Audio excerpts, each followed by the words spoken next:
Voilà, Maître Alioune Badara Cissé, vous êtes le médiateur de la République. Vous venez d'effectuer une tournée de 4 jours au niveau de la région de Matam, notamment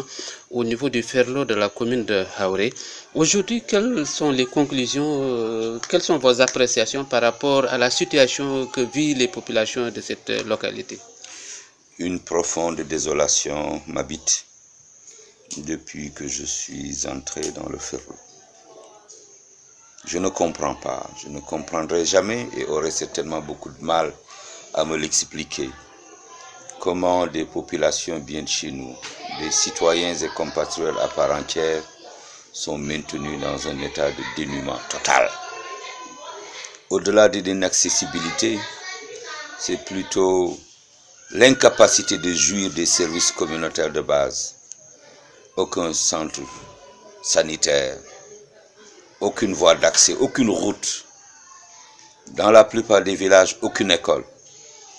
Dans ceux-là où il y a des écoles, 2 salles de classe, aucun sanitaire, aucun mur de clôture. Des hordes énormes d'enfants, garçons et filles, entre 6 et 10 ans non scolarisés, qui seront demain laissés pour compte et totalement laissés en rade par rapport au Sénégal de demain. Je me demande où sont les autorités qui devraient s'ériger en bouclier aux côtés des populations et les mener vers le haut lorsque nous parlons d'émergence. Cela fait 4 jours, M. Tal, que je suis énervé. Cela fait 4 jours que je ne comprends pas que nous puissions penser que le développement, c'est seulement les grandes villes, que nous puissions continuer à perpétuer cette dichotomie de Sénégalais à part entière et de Sénégalais entièrement à part. Il est vrai que dès mon retour, j'en informerai immédiatement le chef de l'État de mes observations, après l'en avoir informé le jour du dépôt de mon rapport, que j'effectuerai cette tournée. Je n'aurai pas fini. Nous avons commencé par le Dandemayo, nous avons commencé par Tchali. C'est la même désolation. Dès que vous sortez de Matam, vous cessez d'exister. Alors, quand vous allez à Ndiot, pour y accéder, c'est la croix et la bannière. Mais de Ndiot, pour venir jusque-là, à Sénoyel où nous sommes, mais l'axe le plus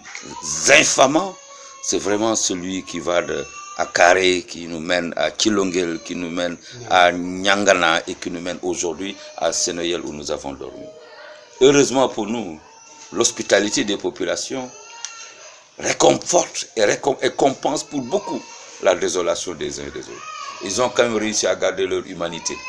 un esprit de solidarité, à garder aussi leur dignité. Mais jusqu'où ces populations vont-elles aller? Dieu seul le sait. Je demande à l'État du Sénégal de prendre en charge un nouveau plan de réaménagement du territoire national. Et que la distance qui sépare le Ferlo dans ces 27 villages qui sont en dehors de la route nationale par rapport au centre communal qui est Haouré, qu'il y ait une restructuration. Et que demain et dans pas longtemps, qu'il y ait la commune du Ferlo qui recentre et recense les populations qui, en tout point de vue du dénuement jusqu'à l'incapacité de se mouvoir, de communiquer avec le reste du monde parce qu'il n'y a pas de réseau, qu'ils prennent un développement endogène et qu'il y ait un plan spécifique pour cette partie du Sénégal où il n'y a rien, encore une fois, absolument rien. Voilà. Maître Alioune Badara Cissé, yow yaay médiateur de la République te nag daanaka def nga ñeenti fan ci biir Ferlo commune Haouré gannaaw bi nga nemmeekoo askan wi lan lañ si mën a jàngat si tournée bi. Man dama am naqar ba pare am mbetteel parce que mënuma woon gëm ne ci suñu réew am na ay gox ak gox-goxaan yoo xamante ni dara amu fi. ñaar fukki village ak juróom-ñaar yoo xam ne ñu ngi ci Ferlo bi waxuma fukk yi nga xam ñoo ngi ci booru tali bi yoo xam ne amul yoon bu fi ñëw bu wisee tuuti yoon yi dog amul dispensaire amul jàngukaay dëkk yi ko am ci ñu gis ñun fukki dëkk yeeg ñett wa ñeent yi ko am amul ñaari sàll la gën gaa ëpp amul mur de clôture kenn wëralewu ko amul toilette pour xale yi bu ñu soxlaa seen bopp ci biir jaawu njàng mi réseau téléphonique moom kenn waxu ko tey jii sama njaboot bu ñu ma soxla woon wala président de la république soxla ma ci lu jàmp du ma mën a jot ce n'est pas possible ma jàpp ne su fekkee ñun yàlla dafa jël réew mi am ci suñu ay loxo ñu ko teg ñooñu war nañu wëlbati ko askan wi am seen yërmande xam ni ëllëg wax naa ko ci benn daje bu ñu nekkoon daañ ñu laaj yéen ba ñu leen joxee nguur gi naka ngeen doxalee seen diggante ak jaam yi fii ñi fi ëpp te am fi njëriñ di dimbale seeni njaboot dañu tukki mënuñu waxtaan ak seeni waa kër parce que réseau téléphonique amu fi ce n'est pas possible soo feebaree jigéen bu wérul ci yoon yoo xam ni garab yi dañ ko wër ba muur ko bu amee ndox doo dem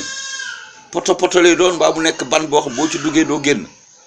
mais nañ la ñu mën a jàppe nit ñooñu gëmloo leen ni ñoom sénégalais la ñu à part entière ce n'est pas possible war nañu delloo si suñu bopp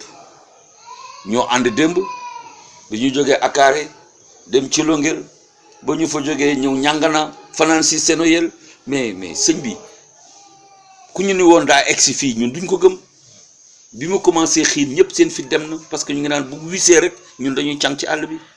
mais loolu dafa du jaadu la continuité du territoire national doit toujours s'expliquer en prenant en